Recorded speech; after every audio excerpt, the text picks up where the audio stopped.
Hello guys, welcome back to my YouTube channel. If you're new, welcome and thank you so much for subscribing. And if this is your first time, this is the first time you'll see my channel, welcome.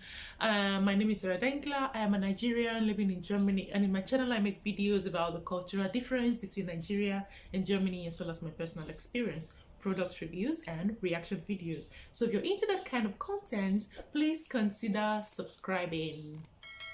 So today I am back with another reaction video. This time it's not to Pink Floyd, but to Geography Now Russia. I've been so curious about Russia, and then it got suggested by someone, one of my subscribers, and now I'm going to be reacting to it. Without wasting any more time, let's just get started. Hey everyone, we've reached Russia, the big guy. You've probably heard of him. For this episode, I really wanted a real Russian to co-host with me. One guy immediately popped up. Say hi to Mr. Mike. Born and raised in Russia, in childhood, speaks the language, knows the culture. This dude is my go-to Russia guy. Quick disclosure, I've lived here in the States 3 times longer than I've lived in Russia. That said, where I falter, this is a preemptive apology. Well, thank you, Mike. Either way, it was either you or that Dimitri guy down my street. The crackhead? Oh, nice. See how slim our options were? You're the best I got.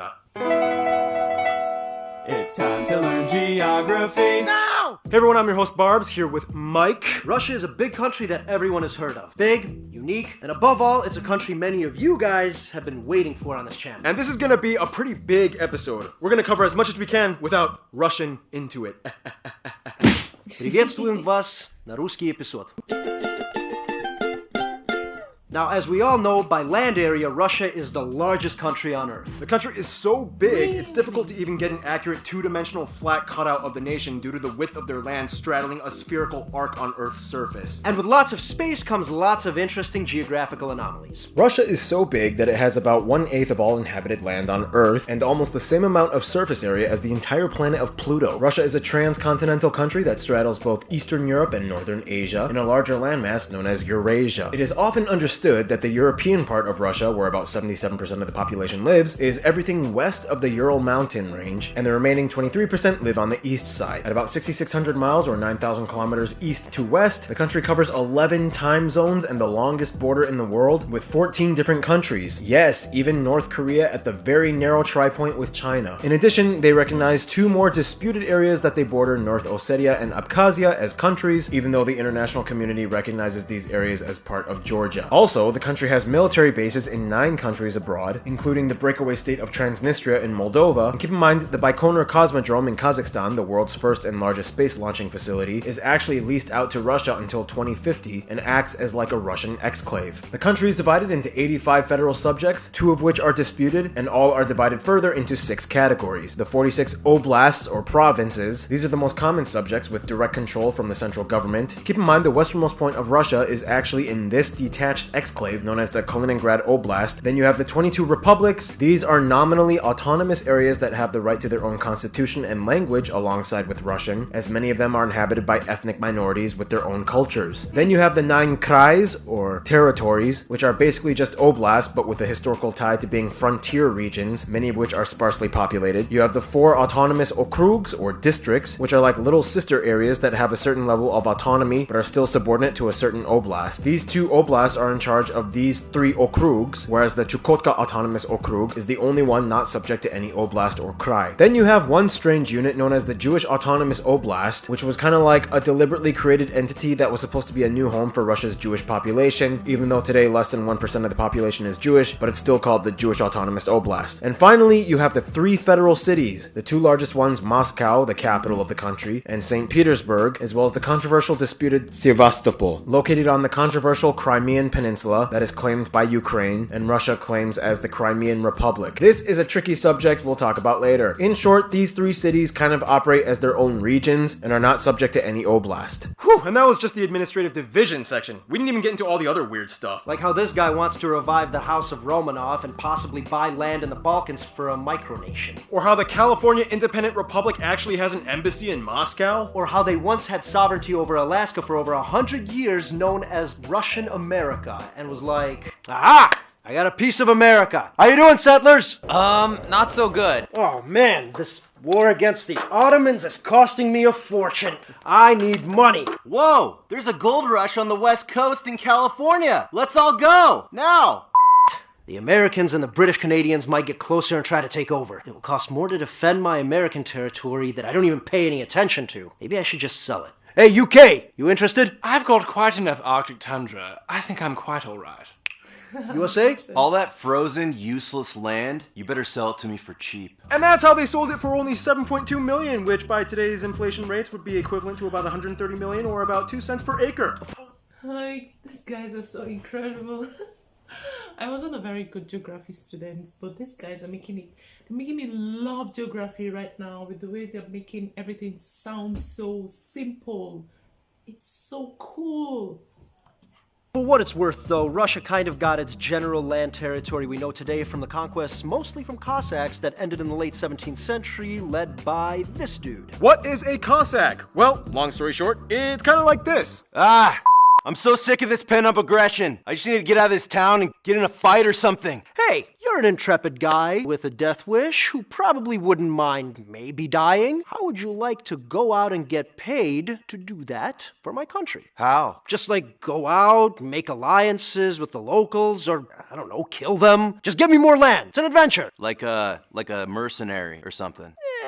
Let's not call it that, but something like that. And that's basically how Russia grew from this to this. In any case, there's a lot more to the Russian scene than just political divisions. The capital and largest city is Moscow, where nearly a tenth of the entire population lives. It is the largest European city, and as of 2020, is one of the top 20 largest cities by city proper on Earth, with over 13 million people. Here, of course, you can find the 3 biggest and busiest airports. Otherwise, St. Petersburg, the second largest city, has the 4th busiest airport. Just to skip away, St. Petersburg does hold the largest shipping port, the port of St. Petersburg, right on the coast of the Gulf of Finland. The country has thousands of islands and islets off its coast, mostly situated in the Arctic, but the largest one, Sakhalin, located in the Pacific. Going up, you see these 2 little guys here, the Diomede Islands? Yep, the big one on the left belongs to Russia, and the small one to the right belongs to the USA. And they sit right on the international date line, effectively meaning that even though they are only about 2 miles apart, Big Diomede Island is an entire day ahead of Little Diomede Island. Speaking of which, they have about 23,000 miles of coastline, 5th longest in the world, mostly in the Arctic, giving them the largest EEZ claim over the Arctic Sea. The country has a few territorial disputes. In Asia, you have the Kuril Islands in the east with Japan, where both claim ownership over these islands just off the coast of Hokkaido. In the Caspian Sea, Kazakhstan claims these 3 islands that are currently under Russian control. And finally, you have the most notable dispute that has made all the international headlines recently, Ukraine and the Crimean Peninsula. In the shortest way to summarize, in 2014, Russian troops took over and essentially the entire area was annexed by Russia following a controversial referendum, as most people there are Russian, and voted to secede themselves back to Russia. To this day, the international community does not recognize this referendum as legitimate, but the area is still de facto run by Russia. This means that even further than Crimea, the entire Sea of Azov is also disputed. Otherwise, if you look at the population density map of Russia, most people east of the Urals actually live close to the famed Trans-Siberian Railroad, the longest rail line in the world that traverses the entire country, effectively giving them access to other nations like Mongolia, China, and even further as North Korea. Travel gets even more complicated the further north or east you go. To this day, there are no main highways that reach the furthest eastern subject, the Chukotka Autonomous Okrug, and anyone wishing to go there must fly or probably take an uncharted boat from the other coastal areas along the Pacific. Whew, that was a lot of information, so let's just skip over to the list of notable places. Some of the top places you guys, the Russian geography peeps, suggested we mention in the video include places like Dargov's City of the Dead, Lenin's Mausoleum, Izmailova Kremlin, the Moscow metro stations, Temple of All Religions, Tsar Bell, the Dostoevsky Theater, the Vodka Museum in St. Petersburg, Hotel Ukraina, Bolshoi Zavadsky Island Maze, Freud's Dream Museum, Whalebone Alley, the Sovolki Monastery and Army Base in Gulag, Ulan-Ude Ethnographic Museum, the mummified remains of this guy, the most famous statue probably being the worker and kolkhoz woman. They've even have the tallest statue of a woman in the world. There are, of course, so many churches, mostly Orthodox, so many amusement and theme parks. And Mike, the most top famous places would probably be the Red Square, St. Basil's Cathedral, the Winter Palace, and Peterhof. Alright, well that was a lot of heavy information. Russia is no joke when it comes to contrast. Much like the landscape, which brings us to...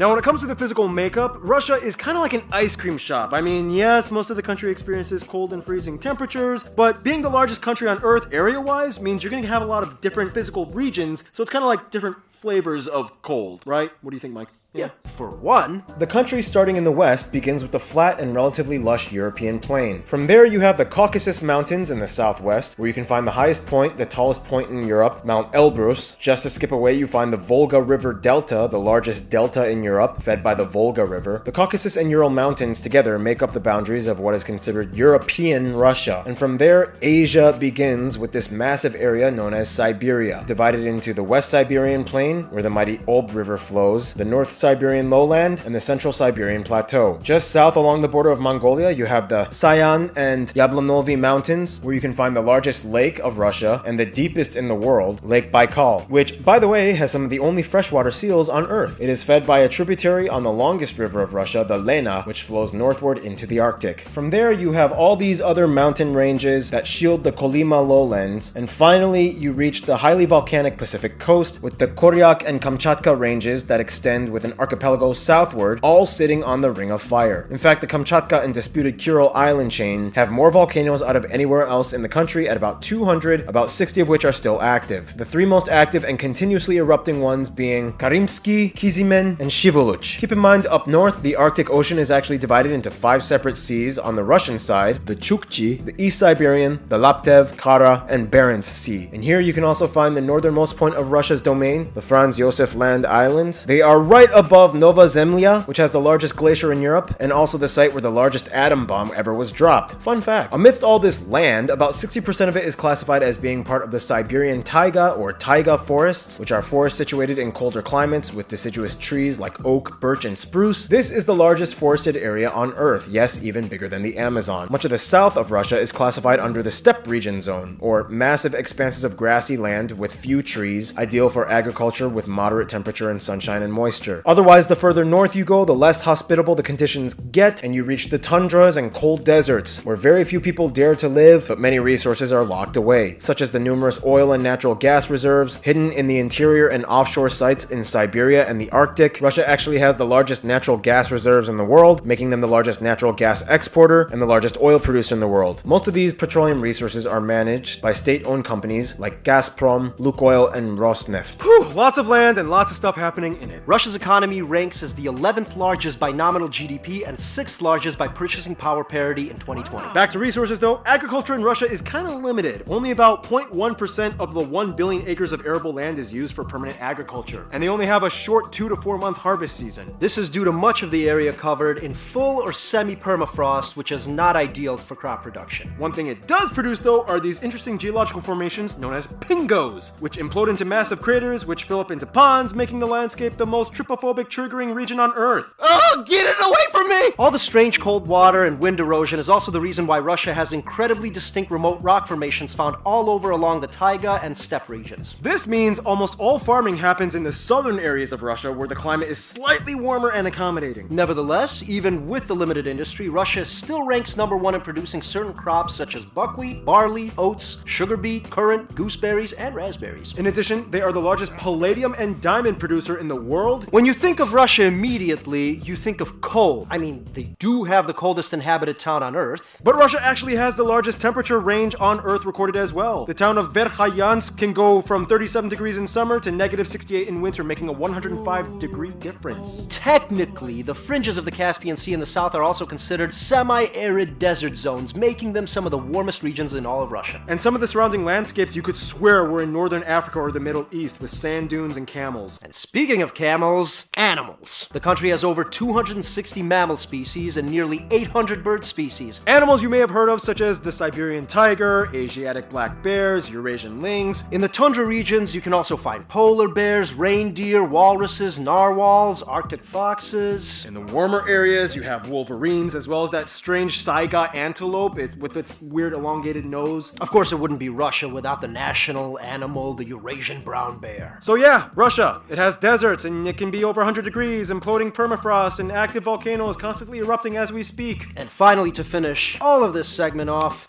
food. Now, of course, due to the vast, wide domain and numerous ethnic groups found in Russia, the country has an enormous range of regional cuisines. One common theme you'll notice is that Russians tend to pickle a lot of their vegetables since the harvest season is short and crops are not available in the colder months. Anyway, just add a dollop of sour cream to your soups, take a shot of vodka, and bam, you're in the Russian zone. Some of the more widely known and popular dishes you guys, the Russian geography, suggested: stroganoff, blины, chicken Kiev, голубцы, lots of different types of rye bread, many types of pyrogi. They have their own way of doing ice cream and meringue desserts. Caviar is a big deal in Russia, especially from sturgeons. Many soups were a big soup and salad culture. You have things like щи, борщ, солянка, уха, щавелевый. Salads include vinaigrette, оливье. And they celebrate it on New That's making me so hungry now.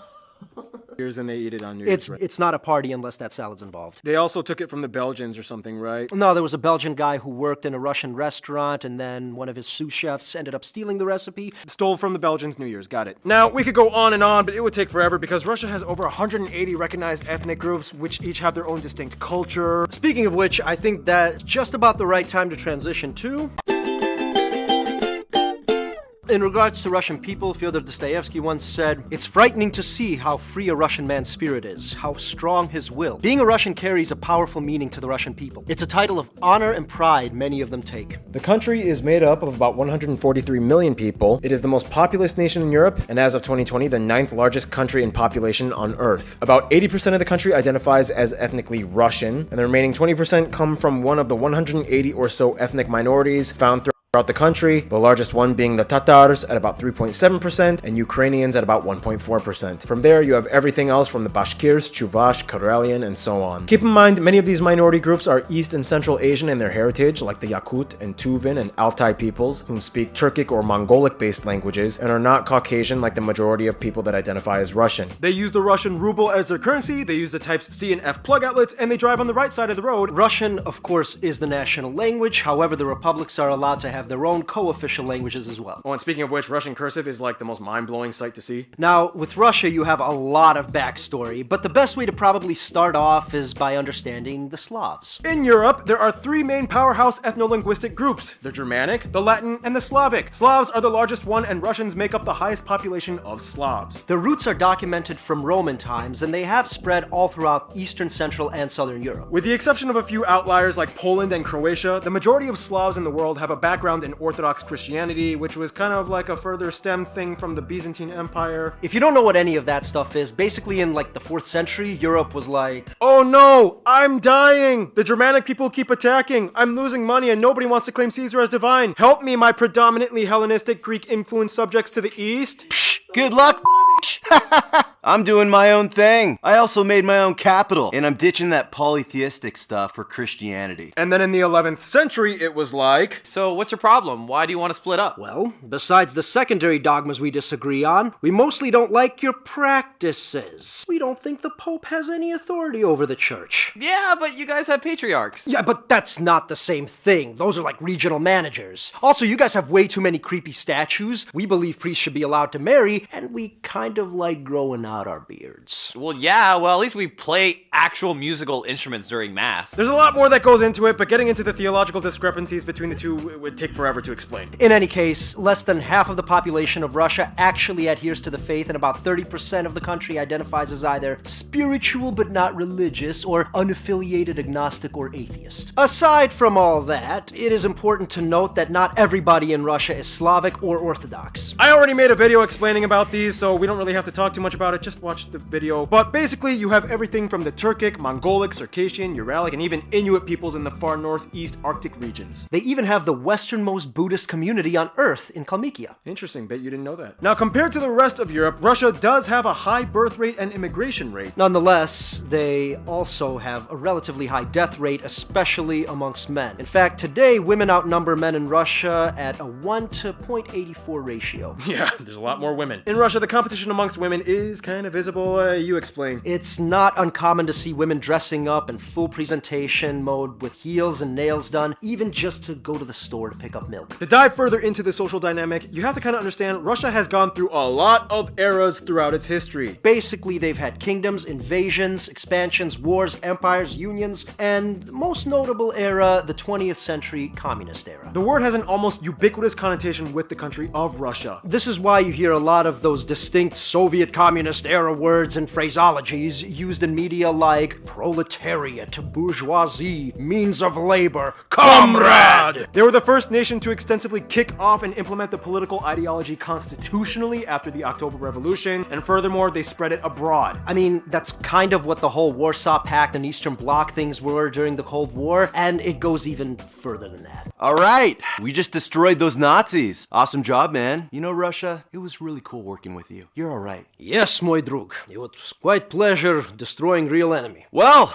I guess my European friends and I should help Germany set up a free market system, privatize their corporate policy, and stimulate the cash flow through competitiveness to get them back on their feet. No, me and my friends will help set up collective system that mobilizes and encourages proletariat to function efficiently by state regulations with no independent red tape loopholes. Oh shit, is this really happening? Da. I believe it is. I take east, you take west. And in the 50s, it was like... I influence north, you influence south. And in the 70s... I support north. I support South. And so on. Which begs the question, what exactly is communism? Although there are many schools of thought and varying definitions, in the shortest way of summarizing, communism is a philosophical, political, social, and economic ideology and movement derived much from the writings of Karl Marx. The ideal ultimate goal is to establish a common ownership and means of production by the people and the state. Or in the simplest form, you don't technically own anything, everyone technically owns everything on paper. But the state gets first dibs and distributes what it deems as most efficient, technically, kind of, but not. It's weird. It's weird. Anywho, after the fall of the Soviet Union in '91, they changed their system of operation. Legislatively, on paper, Russia classifies itself as a federal dominant party semi-presidential constitutional republic, with an emphasis on a heavily state-run economic model and Russian conservatism as a popular ideology. This party, United Russia, holds about 3/4 of the seats in the Federal Assembly. And it's semi-presidential because the president is head of state, whereas the prime minister is head of government. However, it's a lot more complex than that. Mike, what would you say? So, this is a country that is notoriously known for changing the rules as they play the game. I sort of see it as an oligarchy.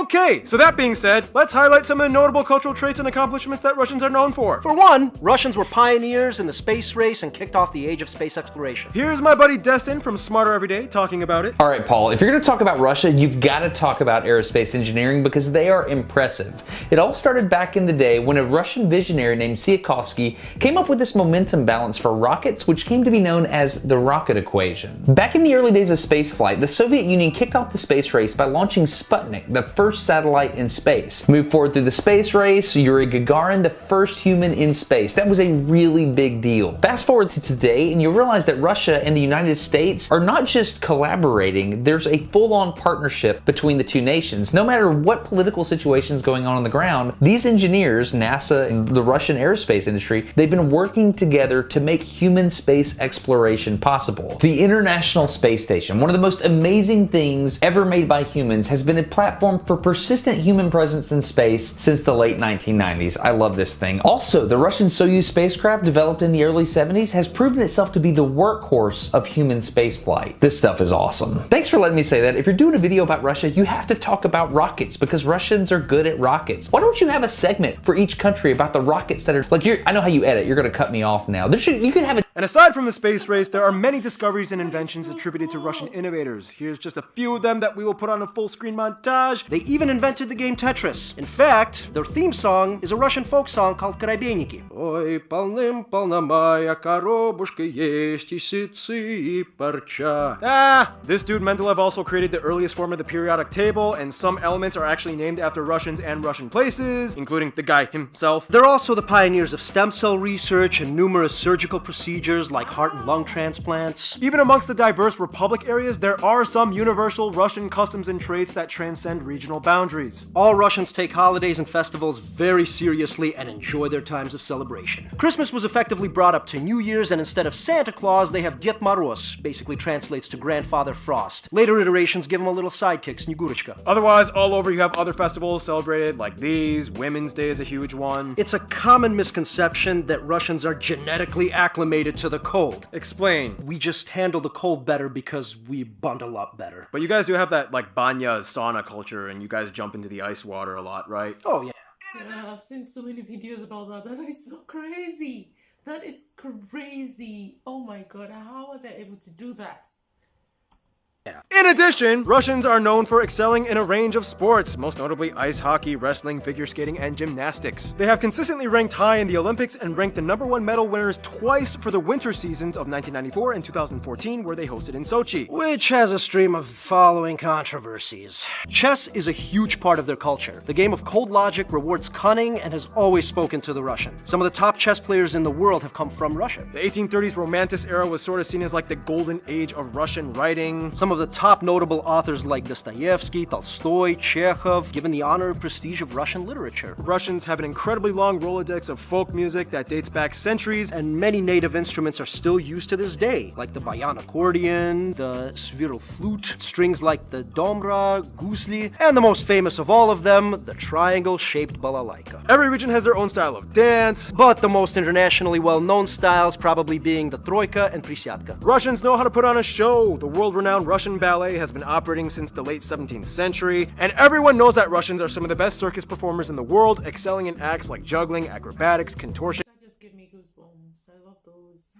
Russia has many artists spanning across a wide spectrum of genres, movements, and styles. Russia also has a history of animation. It wasn't until 1935 that Soyuz-Multfilm, Russia's largest animation studio, was started. We all grew up on this. Ну погоди, спокойной ночи, малыши, Чебурашка, Ёжик в тумане. Otherwise, what are some last-minute things you would like to tell us about what it means to be Russian, Mike? Without trying to be dismissive, Russians kind of like to fetishize their own suffering. It's like Russians don't live, they survive, not other things. It's considered weird to smile at people you don't know. Why is that? We don't trust you.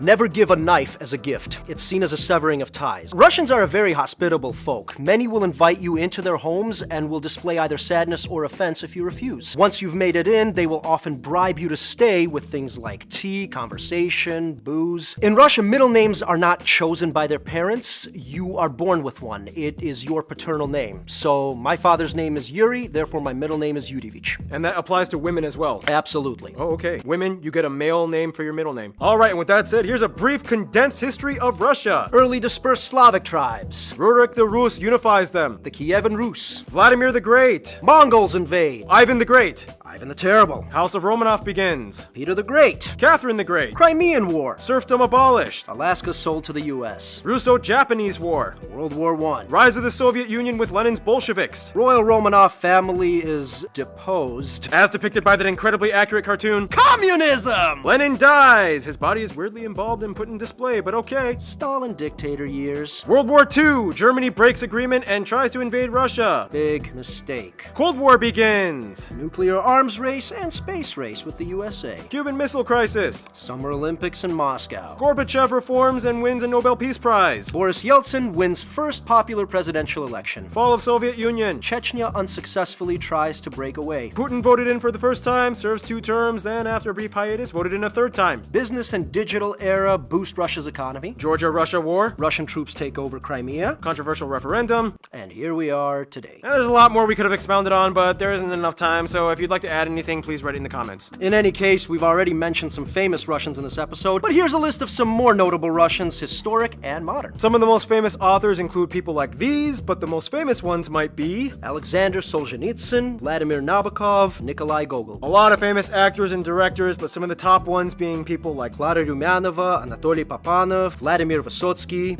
Andrei Mironov, Anton Yelchin, Alla Pugacheva, Valery Syutkin, Boris Grebenshchikov, statesmen and war heroes heroes like Alexander Nevsky, Georgy Zhukov, Mikhail Kutuzov, Valentina Tereshkova, Vasily Zaitsev, Alexander Pakryshkin, Tons of athletes like these. Lev Yashin, Olga Korbut, Irina Rodnina. And there's a lot more. Please add them in the comments if we missed any. Yeah, those are just my favorites. As you can see, Russia is not just a country, but almost like its own world in itself. And speaking It's like its own world of itself. I was just about of the world, that brings us to...